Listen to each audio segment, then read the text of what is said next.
अस्सलाम वालेकुम स्टूडेंट्स। आज मैं एंडो के अंदर आपके साथ नेक्स्ट टॉपिक डिस्कस करूंगी जिसमें हम एड्रीनल ग्लैंड्स के बारे में बात करेंगे। ठीक है जी। एड्रीनल ग्लैंड्स जो हैं वो आपको पता है कहाँ होते हैं, किडनी के ऊपर होते हैं, इनका क्या रोल है, सारी चीज़ें आपको ऑलरेडी पता है। बहुत सारी फिजियोलॉजी वाली चीज़ें इसमें रिवाइज होंगी, सो मैं वो वीडियोज़ दे दूँगी, कोशिश करें कि उनको सुन लें क्योंकि उनसे चीज़ें बहुत क्लियर हो जाएंगी। ठीक है जी। सो बात करते हैं। सबसे पहले वही बात है सारी की सारी कि आपका जो हाइपोथैलेमस है, इस हाइपोथैलेमस में से क्या रिलीज होता है, कॉर्टिकोट्रोपिन रिलीजिंग फैक्टर रिलीज होता है। ठीक है। सो एड्रीनोकॉर्टिकोट्रोपिन रिलीजिंग हार्मोन होता है जो कि हाइपोथैलेमस से हाइपोथैलेमिक हाइपोफिजियल टोटल सिस्टम के थ्रू ट्रैवल करके आता है एंटीरियर पिट्यूटरी में। एंटीरियर पिट्यूटरी में यहाँ पे कॉर्टिकोट्रॉप्स होते हैं, उन कॉर्टिकोट्रॉप्स को वो स्टिमुलेट करते हैं और ये कॉर्टिकोट्रॉप आगे से क्या बनाते हैं, एड्रीनोकॉर्टिकोट्रोपिन हार्मोन बनाते हैं। एड्रीनोकॉर्टिकोट्रोपिक रिलीजिंग फैक्टर एड्रीनोकॉर्टिकोट्रोपिक हार्मोन बनाता है। ये जो एड्रीनोकॉर्टिकोट्रोपिक हार्मोन है ये किडनी के ऊपर होते हैं एड्रीनल मेड्यूलास। ठीक है। उन एड्रीनल मेड्यूला पे एक्ट करते हैं और वो जो एड्रीनल मेड्यूला है उसकी 3 लेयर्स होती हैं और उन 3 लेयर्स में से हमारे पास 3 हार्मोन रिलीज होंगे। ठीक है। कौन कौन सा हार्मोन रिलीज होता है,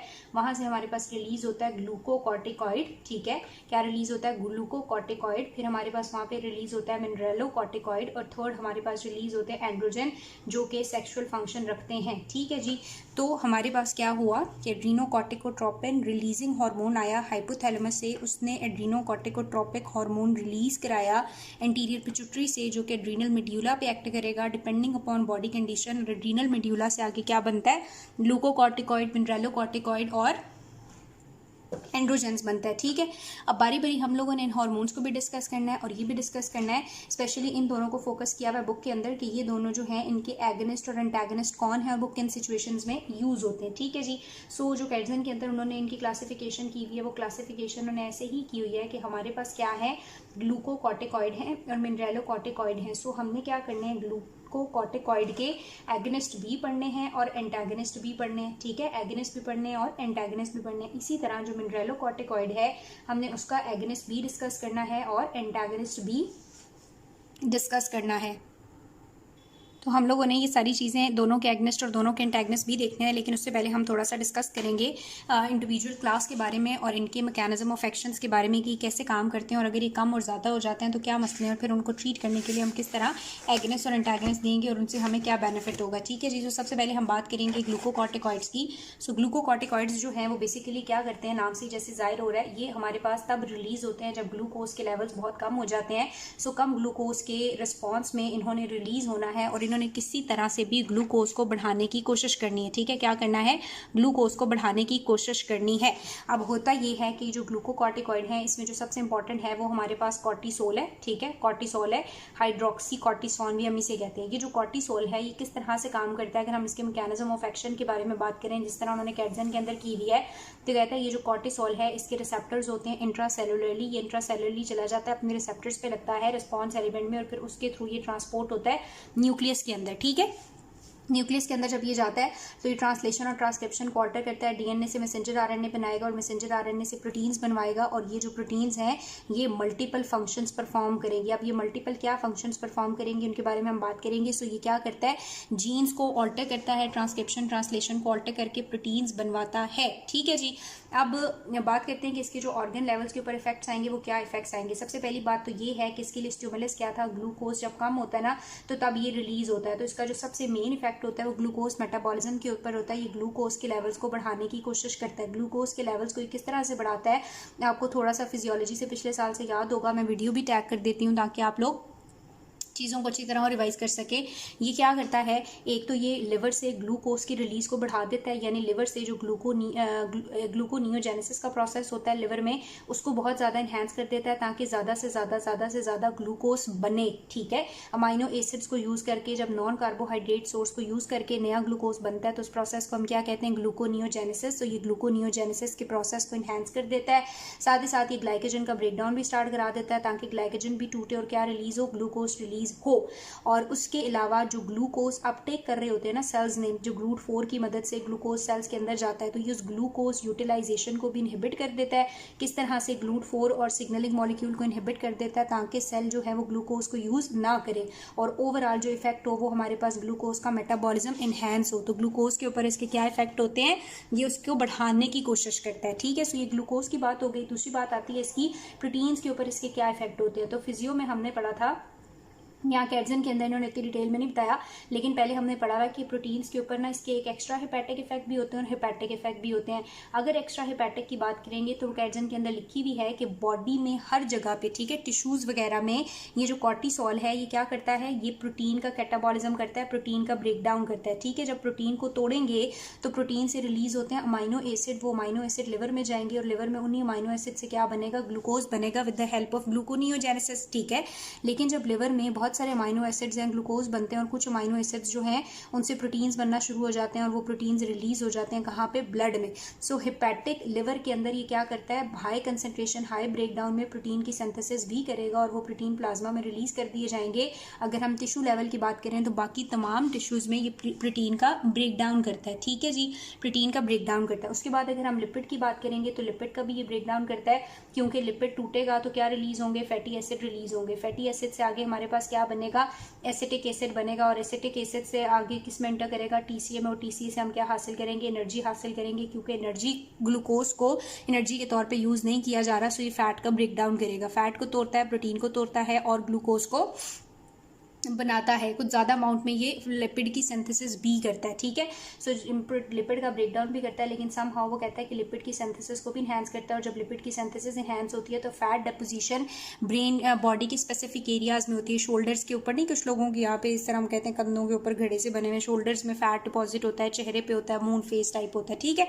सो ये इसके ऊपर जो है डिफरेंट मेटाबॉलिक इफेक्ट है। अब जो दो इंपॉर्टेंट इफेक्ट इसके हैं जो आपने याद भी रखने हैं, वो इंपॉर्टेंट इफेक्ट इसका ये है, एक तो ये इम्यूनो सप्रेसेंट है, ये क्या करता है, आपके इम्यून सिस्टम को सप्रेस करता है। तो इंपॉर्टेंट बात है कि ये इम्यूनो सप्रेसेंट है। अब ये इम्यूनो सप्रेसेंट किस तरह से है, जो आपकी टी सेल मेडिएटेड इम्यूनिटी होती है ना, सेल मेडिएटेड इम्यूनिटी, ये उस सेल मेडिएटेड इम्यूनिटी को ब्लॉक कर देता है। क्या कहते हैं, सेल मेडिएटेड इम्यूनिटी को ये ब्लॉक कर देता है। सो दैट्स वाई इसको हम हिमेटोलॉजिकल कैंसर्स जो होते हैं, लिम्फोटॉक्सिस जिनमें लिम्फोसाइट्स बहुत ज़्यादा बनते हैं, ल्यूकॉइड ट्यूमर्स वगैरह आप लोग पढ़ेंगे पैथो के अंदर, तो ये फिर लिम्फोटॉक्सिस में अच्छी चीज़ है ना, हम लिम्फोटॉक्सिस में ये देंगे और ये लिम्फोटॉक्सिस या लिम्फोसाइट्स की वजह से जो इम्यून रिस्पॉन्स होता है, immune mediated, cell mediated immunity होती है, उसको ब्लॉक करता है, सप्रेस करता है। दैट्स वाई इसको हम लिम्फॉइड ट्यूमर्स में, और तो इसका फ़ायदा ये है कि एक तो हम इसे ऐसे हिमेटोलॉजिकल ट्यूमर जिनमें लिम्फोसाइट्स की प्रोडक्शन बहुत ज़्यादा होती है उसमें हम यूज़ कर सकते हैं, क्योंकि ये उनको सप्रेस करता है। और दूसरा, जब हम किसी को भी ट्रांसप्लांट करते हैं, ठीक है, तो ट्रांसप्लांट में हम क्या करेंगे, हम इसी के एगनेस्ट देंगे ताकि ट्रांसप्लांट पेशेंट में कॉर्टिसोल जो है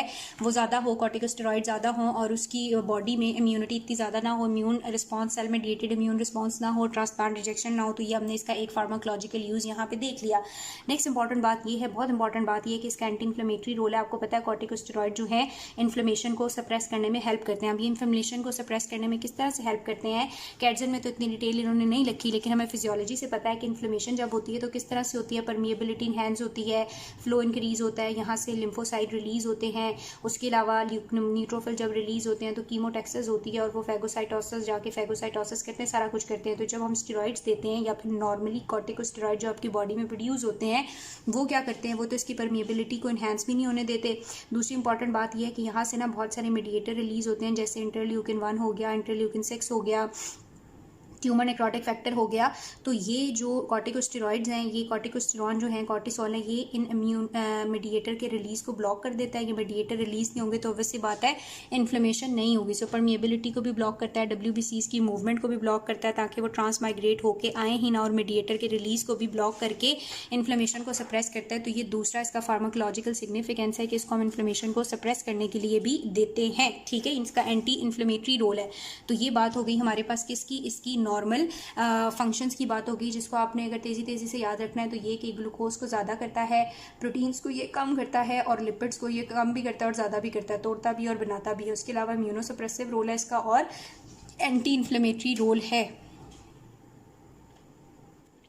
उसके अलावा वो कहता है कि गैस्ट्रिक एसिड सिक्रीशन को भी इन्हांस करता है और अगर ये ज़्यादा अमाउंट में होगा तो ये आपको अल्सर्स वगैरह करा सकता है। और फीटल की लंग डेवलपमेंट के लिए भी आपने पढ़ा हुआ है कि ड्यूरिंग प्रेगनेंसी, लेबर से पहले जब फीटस की जो है वो लंग्स फुली नॉर्मल हो चुकी होती हैं और उसने अपनी अब रेस्पिरेशन वगैरह स्टार्ट करनी होती है, तो उस टाइम भी कॉर्टिसोल का बड़ा इंपॉर्टेंट रोल है। सो फीटल लंग डेवलपमेंट में भी ये इन्वॉल्व होता है, ठीक है। अब थोड़ी सी बात कर लेते हैं इसके फार्माकोकिनेटिक फीचर की, फिर फार्माकोलॉजी इसमें हम देखेंगे। इसमें वो कहता है कॉर्टिसोन है और इसकी जो इंपॉर्टेंट है वो हम इसको हाइड्रोक्सी कॉर्टिसोन भी कहते हैं, ठीक है, डेरिवेटिव हाइड्रोक्सी हाइड्रोक्सी या हाइड्रोकॉर्टिसोन भी कहते हैं। हाइड्रोकॉर्टिसोन के बाद वो क्या कहता है कि इसका जो रिलीज़ होता है, जैसे आपको पता है कि रिलीज़ होता है हाइपोथैलेमस से कॉर्टिकोट्रोपिन रिलीजिंग हार्मोन। वो corticotropin releasing hormone interior pituitary पे एक्ट करता है और वहाँ से क्या रिलीज़ होता है, एड्रीनोकॉर्टिकोट्रोपिक हार्मोन। एड्रीनोकॉर्टिकोट्रोपिक हार्मोन इंटीरियर पिट्यूटरी पे एक्ट करता है और क्या रिलीज़ होता है, ग्लूकोकॉर्टिकॉइड। तो इसको कंट्रोल कर रहा होता है एड्रीनोकॉर्टिकोट्रोपिक हार्मोन जो कि रिलीज़ हुआ इंटीरियर पिट्यूटरी से, और उसको कंट्रोल करता है कॉर्टिकोट्रोपिक हार्मोन जो कि रिलीज़ होता है हाइपोथैलेमस से। दूसरी बात ये फार्माकोकिनेटिकली कि ये ओरली वेल एब्जॉर्ब है और 95% ये प्लाज्मा ग्लोबुलिन के साथ क्या करता है, बाइंड करता है। जीआईटी से ये ओरली वेल एब्सॉर्ब होता है, लिवर के थ्रू ये क्लियर हो जाता है, ठीक है, लिवर में इसका मेटाबॉलिज्म होता है। फिर वो कहता है जो अगर मेम्ब्रेन्स की बात करें तो मेम्ब्रेन्स को इतना इजीली क्रॉस नहीं करता जो नेचुरल वाला कॉर्टिसोन है, लेकिन अगर ये मेम्ब्रेन जो है वो अगर क्या हुई होंगी, इन्फ्लेम हुई होंगी, कोई इन्फेक्शन होगा तो फिर ये इजीली उनको क्रॉस कर लेता है। उसके बाद वो कहता है इसका कुछ स्मॉल सॉल्ट रिटेनिंग इफेक्ट भी होता है, ठीक है, ज़्यादा नहीं लेकिन सॉल्ट रिटेनिंग इफेक्ट भी होता है। और वो लोग जिन्हें कोई ट्यूमर है, ठीक है, जैसे कि उन्हें corticosteroid excess corticosteroid adrenal tumour है, यानी उनके एड्रीनल ग्लैंड में ऐसा ट्यूमर है जिसके रिस्पॉन्स में जो लेयर है ग्लूकोकॉर्टिकॉइड बनाने वाली बहुत ज़्यादा कॉर्टिकॉल बनाती है, तो कॉर्टिसोन बनाती है, तो उन लोगों में सॉल्ट रिटेंशन शुरू हो जाती है। जब सॉल्ट रिटेंशन होती है थोड़ी थोड़ी होते ज़्यादा हो जाती है तो उनमें क्या हो जाती है, हाइपरटेंशन हो जाती है, ठीक है जी। उसके बाद अगर हम इसके फार्माकोलॉजिकली बात करेंगे तो फार्माकोलॉजिकली मैंने आपको बताया कि हम इसके क्या पढ़ेंगे, एगनिस्ट भी पढ़ेंगे और एंटागनिस्ट भी पढ़ेंगे। एंटागनिस्ट एज सच नहीं है, एगनिस्ट जो है उन्होंने ज़्यादा फोकस किया हुआ है। इसके जो एगनिस्ट हैं उनके अंदर हमारे पास आ जाता है प्रेडनिसोन, ठीक है, प्रेडनिसोनोलॉन है और प्रेडनिसोनोलॉन है, ठीक है। उसके अलावा डेक्सामेथासोन है और ट्राइएमकिनोलॉन है, ठीक है, डेक्सामेथासोन और क्या है हमारे पास, एमसीनोलॉन, ठीक है, एमकीनोलॉन या एमसीनोलॉन। अब वो कहता है कि ये जो फार्माकोलॉजिकली हमने एगनिस्ट बनाए हैं ना, इनका ये फ़ायदा है कि जो नेचुरल वाला कॉर्टिकोस्टेरॉन है हमारी बॉडी के अंदर वो बड़ा शॉर्ट एक्टिंग है, ठीक है। और दूसरी बात है उसकी पेनिट्रेशन भी इतनी अच्छी नहीं है, और मेम्ब्रेन्स को पेनिट्रेट नहीं कर सकता जब तक कि मेम्ब्रेन इन्फ्लेम ना हुई भी हो, ठीक है, और ड्यूरेशन ऑफ एक्शन भी इसका शॉर्ट है।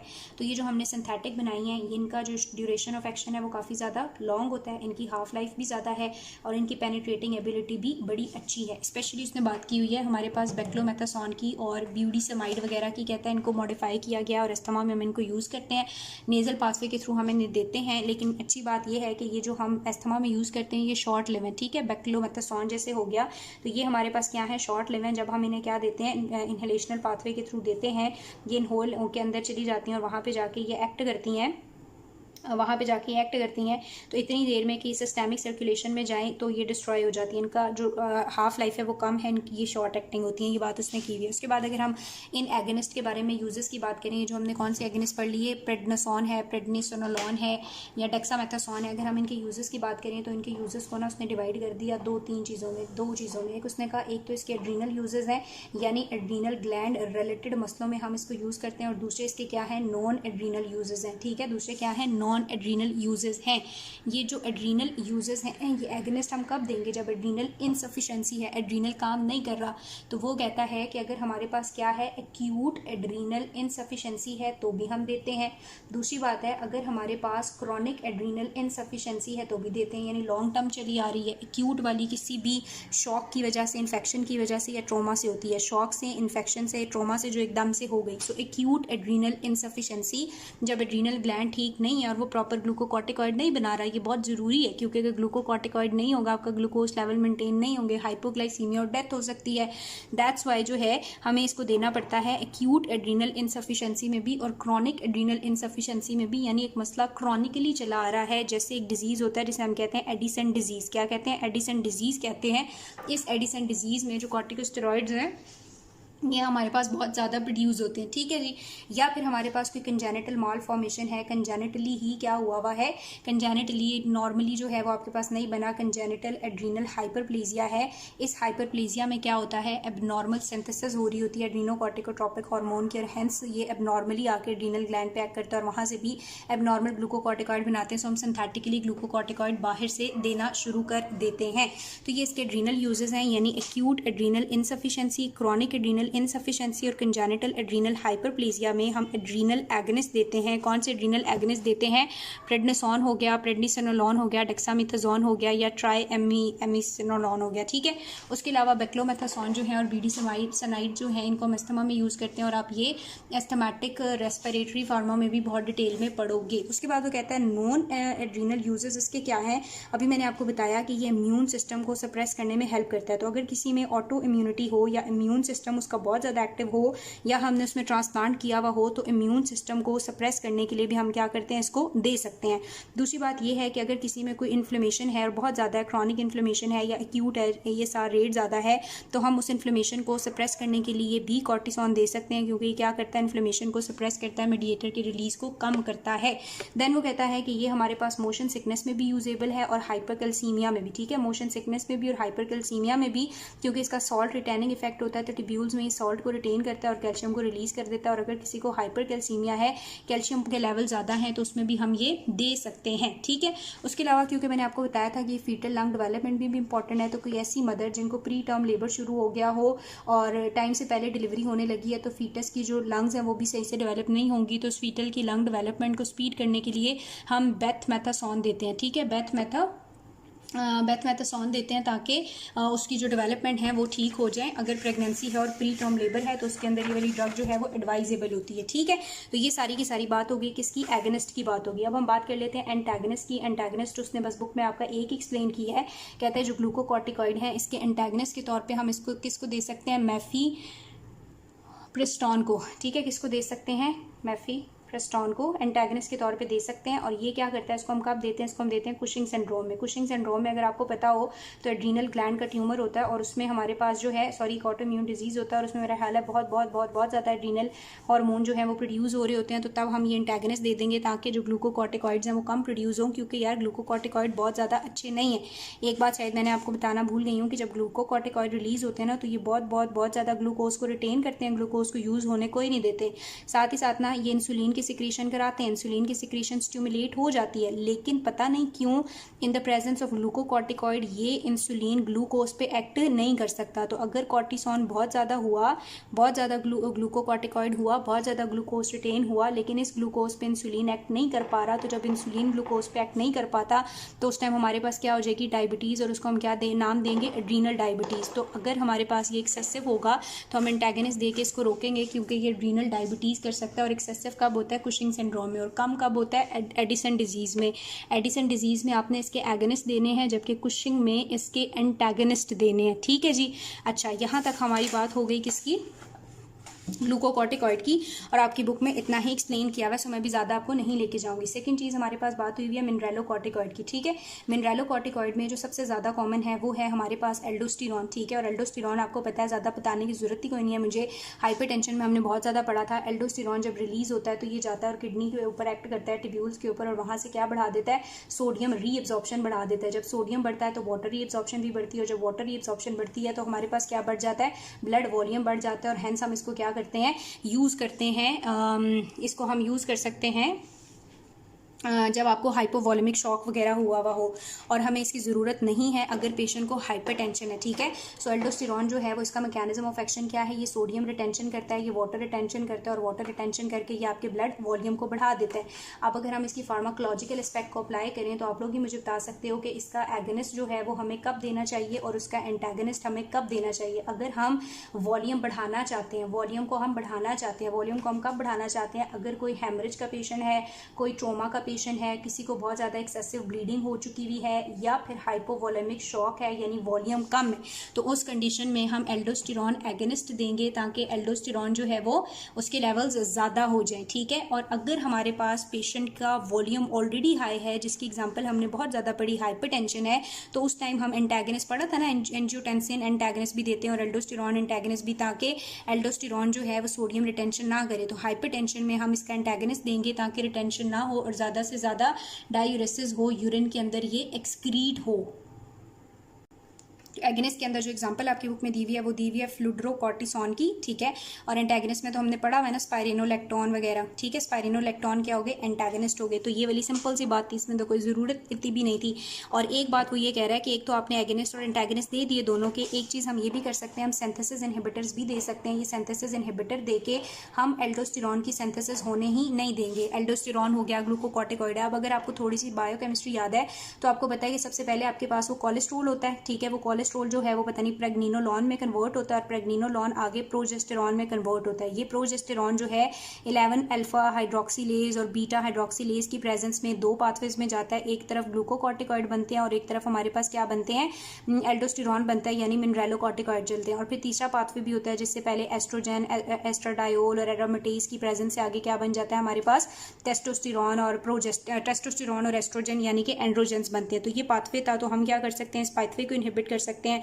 पहले तो हमने क्या किया, इनके एगेनिस्ट और एंटागनिस्ट दे दी, और एक चॉइस ये भी है कि हम इसकी सिंथेसिस को इनहिबिट कर दें। सो सिंथेसिस को इनहिबिट करने के लिए कैटजन के अंदर बताता है कि हम 4 चीज़ें यूज़ कर सकते हैं, 4 तरह की ड्रग यूज़ कर सकते हैं। सबसे पहले हम यूज़ कर सकते हैं कीटोकोनाजोल, ठीक है। कीटोकोनाजोल अगर अभी आप लोगों को याद हो तो हमने बहुत पीछे ही पढ़ी है, एंटी फंगल ड्रग होती है, ठीक है। तो कीटोकोनाजोल क्या करती है, P450 को इनहिबिट कर देती है। जब ये P450 को इनहिबिट कर देती है तो ये एंजाइम है जो सिंथेसिस में चाहिए, सो P450 नहीं होगा तो कॉर्टिकोस्टेरॉइड सिंथेसाइज नहीं होंगे। और इसको आप किस में यूज़ कर सकते हो, बहुत सारे कार्सिनोमास में हम इसको दे सकते हैं। उसके अलावा हेयर सूटिज्म है या ब्रेस्ट कैंसर है, उन कंडीशंस में हम देते हैं, हम P450 को इनहिबिट करते हैं। और यूँ हमारे पास कॉर्टिकोस्टेरॉइड जो हैं, जो एल्डोस्टेरॉन है या फिर कॉर्टिसोन है, इनकी सिक्रीशंस भी इनहिबिट हो जाती हैं।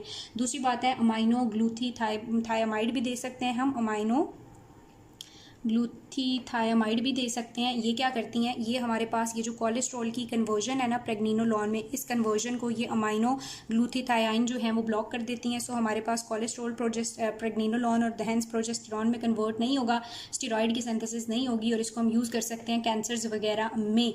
देन हमारे पास वो कहता है थर्ड ड्रग जो है जिस वजह से हम सिंथेसिस इनहिबिट करते हैं वो है मेटिरोपॉन, ठीक है। मेटिरोपॉन जो है इसको भी हम सिंथेसिस इनहिबिटर के तौर पे यूज़ कर सकते हैं। और ये मेटिरोपॉन क्या करती है, ये इनहिबिट कर देती है एबनॉर्मल सिंथेसिस कॉर्टिसोल की, नॉर्मल सिंथेसिस कॉर्टिसोल की, लेकिन ये उसके प्रिकर्सर्स को इनहिबिट नहीं करती। सो इसको हम सिर्फ डायग्नोस्टिक पर्पज़ के लिए यूज़ करते हैं, थेराप्यूटिकली हम इसको यूज़ नहीं कर सकते। और एंड पे हमारे पास आ जाती है ईटियोमेट, ठीक है। ये जो ईटियोमेट है, ईटियोमेडेट है, ये क्या करती है, ईटियोमेडेट जो है इनहिबिट करती है 11 बीटा हाइड्रोक्सीलेज को। और 11 बीटा हाइड्रोक्सीलेज बड़ा इंपॉर्टेंट एंजाइम है सिंथेसिस का। सो एक हमने पढ़ ली जो कि क्या करती है, इनकी सिंथेसिस को ब्लॉक कर देती है। दूसरी हमने पढ़ी जो एंजाइम P450 को ब्लॉक कर देती है। तीसरी 11 बीटा हाइड्रोक्सीलेज को करती है। और चौथी नॉर्मल सिर्फ सिंथेसिस को करती है, प्रिकर्सर्स को नहीं करती। दैट्स इसको हम सिर्फ डायग्नोस्टिक पर्पसेस के लिए यूज़ करते हैं। तो अब मैंने कैटजन का पूरा चैप्टर आपको बारी बारी बता दिया है। क्या पढ़ा हमने कि एड्रीनोकॉर्टिकोट्रोपिक हार्मोन है, कहाँ कहाँ से एड्रीनल ग्लैंड पे आके एक्ट करता है, एड्रीनल ग्लैंड से आगे रिलीज होते हैं ग्लूकोकॉर्टिकॉइड और मिनरलोकॉर्टिकॉइड। ग्लूकोकॉर्टिकॉइड में कॉर्टिसोन है और मिनरलोकॉर्टिकॉइड में एल्डोस्टेरॉन है। ये जो कॉर्टिसोल है ये आपके ग्लूकोज मेटाबॉलिज्म को मेंटेन करता है, एंटी इम्यूनिटी रोल भी है इसका और एंटी इन्फ्लेमेटरी रोल भी है। इसके जो एगनिस्ट हैं और एंटागनिस्ट हैं वो किस तरह से हमने देखे और उनको यूज़ हम कर सकते हैं। एगनिस्ट में हमने प्रेडनिसोन, प्रेडनिलोसोन और वो वगैरह देखे, और एंटागनिस्ट में मेफाप्रेस्टोन जो है वो देखा। उसके बाद हमने एल्डोस्टेरॉन की बात की, तो ये सोडियम रिटेंशन में हेल्प करता है। इसके एगनिस्ट और एंटागनिस्ट कब देने, एगनिस्ट तब जब हाइपोवोलीमिया हो और हमें बढ़ाने की ज़रूरत है और उसमें हम फ्लूकॉर्टिसोन यूज़ करते हैं। और एंटागनिस्ट तब देने जब हाइपरटेंशन है, हमें एल्डोस्टेरॉन के एक्शन नहीं चाहिए बॉडी में, स्पाइरिनोलेक्टोन वगैरह को यूज़ कर सकते हैं। फिर हमने सिंथेसिस इनहिबिटर देखे हैं, कीटोकोलाजोल, अमाइनोग्लूथाथाइमाइड जो भी थे, और मेटारोपॉन थी, और ईटोमेडेट था। आई होप आपको समझ आ गया होगा। इसमें कोई भी क्वेश्चन है इसको खुद रीड कर लो अच्छी तरह। लिपिन के अंदर भी सेम ही लिखा हुआ है, इवन सारा आपको वैसे कैटजन भी पढ़ाया। और अगर मैं आपको लिपिन से भी दिखा दूँ ना तो इसमें भी तकरीबन सेम ही लिखा हुआ है। ये था मेरा ख्याल है 340 पे, ठीक है। तो लिपिन के अंदर भी तकरीबन सेम ही चीज़ें लिखी हुई हैं। असल में ये सारी आपकी अप्लाई हो रही है फिजियोलॉजी यहाँ पर। सो कॉर्टिकोस्टेरॉइड की ये बात करता है, कहता है ग्लूकोकॉर्टिकॉइड हैं। ग्लूकोकॉर्टिकॉइड जो हैं ये आपके नॉर्मल मेटाबॉलिज्म को इन्हांस करती हैं, ग्लूकोज के मेटाबॉलिज्म को, हेपेटिक ग्लूकोज प्रोडक्शन वगैरह बढ़ाती हैं। उसके अलावा स्ट्रेस से रेजिस्टेंस कर देती हैं पेशेंट को, और प्लाज्मा के अंदर जो लिम्फोसाइट हैं, जीनोफिल हैं, जो इम्यूनिटी के सेल्स हैं, उनको कम कर देती हैं। एंटी इन्फ्लेमेटरी हैं क्योंकि मीडिएटर के रिलीज को इनहिबिट कर देती हैं, और कुछ अदर इफेक्ट भी ये करती हैं। फिर मिनरलोकॉर्टिकॉइड है, मिनरलोकॉर्टिकॉइड जो है वो फ्लूइड स्टेटस को मेंटेन करने में हेल्प करती हैं with the help of sodium reabsorption. Therapeutic uses इनके क्या हैं, इनको हम primary adrenal insufficiency, primary adrenal insufficiency वो है जो एड्रीनल ग्लैंड के लेवल पे है, ठीक है, और सेकेंडरी और टर्शरी वो है अगर पिट्यूटरी के लेवल पे है तो वो सेकेंडरी, और अपर हाइपोथैलेमस के लेवल पे है तो वो टर्शरी। तो सेकेंडरी और टर्शरी एड्रीनल इनसफिशिएंसी में भी हम इनको यूज़ करते हैं कुशिंग सिंड्रोम की डायग्नोसिस में। जैसे कुशिंग सिंड्रोम में हमने कहा हमें क्या हो रहा होता है, बहुत ज़्यादा एक्सेस प्रोड्यूस हो रहे होते हैं, तो एंटागनिस्ट हम देते हैं ताकि इसको इनहिबिट किया जा सके। रिप्लेसमेंट थेरेपी हाइपोप्लेजिया में भी यूज़ करते हैं, इन्फ्लेमेटरी सिम्टम को सप्रेस करने के लिए, रिलीफ करने के लिए भी यूज़ किया जाता है। ट्रीटमेंट ऑफ एलर्जीज में भी यूज़ करते हैं। लंग मैचुरेशन को भी एक्सेलरेट करने के लिए या स्पीड अप करने के लिए बताया था मैंने, हम यूज़ करते हैं बैथा वाली ड्रग थी, ठीक है। उसके बाद इसकी एब्जॉर्प्शन वगैरह हैं कि जीआईटी से वेल एब्जॉर्ब होता है, लिवर से निकलता है वगैरह वगैरह। और एडवर्स इफेक्ट, हाँ शायद एडवर्स इफेक्ट मैंने आपको नहीं बताया, लॉन्ग टर्म थेरेपी जब हम इसकी यूज़ करते हैं तो इससे बहुत सारे एडवर्स इफेक्ट हो जाते हैं। कैड्ज़न के अंदर भी लिखे हुए हैं वो मैं आपको बताती हूँ। देखो यार एडवर्स इफेक्ट क्या होते हैं, अगर हमारे पास कॉर्टिसोन जो है एगनिस्ट हमने बहुत ज़्यादा दे दिया तो उसमें पेशेंट का ग्लूकोज बढ़ेगा तो क्या हो सकता है, डायबिटीज़ हो सकती है। प्रोटीन कैटाबॉलिज्म के साथ साथ ये बोन कैटाबॉलिज्म भी करता है, तो क्या हो सकती है, प्रोटीन बहुत टूटेगा तो आपको एक मसल वीकनेस हो सकती है, मसल वेस्टिंग होगी, और बोन में बोन कैटाबॉलिज्म होगा तो ऑस्टियोपोरोसिस हो सकती है, ठीक है। उसके अलावा ये क्या करता है, उसके अलावा अगर मिनरलोकॉर्टिकॉइड ज़्यादा है तो आपको पता है सोडियम रिटेंशन करेगा तो हाइपरटेंशन कॉज कर सकता है, और इस तरह के बेसिक साइड इफेक्ट्स इनके हो सकते हैं जो आप लोग खुद भी रीड कर सकते हैं। डिसकंटिन्यूएशन हमें आराम से करनी है। सिंथेसिस इनहिबिटर जो है हम कीटोकोनाजोल दे सकते हैं या स्पाइरेनोलेक्टोन दे सकते हैं, और यहाँ पे ये चैप्टर खत्म। तो ये मेरा लगता है कैड्ज़न में ज़्यादा अच्छा लिखा हुआ था जहाँ से मैंने आपको सारे का सारा लेक्चर में करवाया है। इसको पढ़ लें, कोई भी मसला हो, कोई भी क्वेश्चन हो तो मुझसे पूछ सकते हैं आप।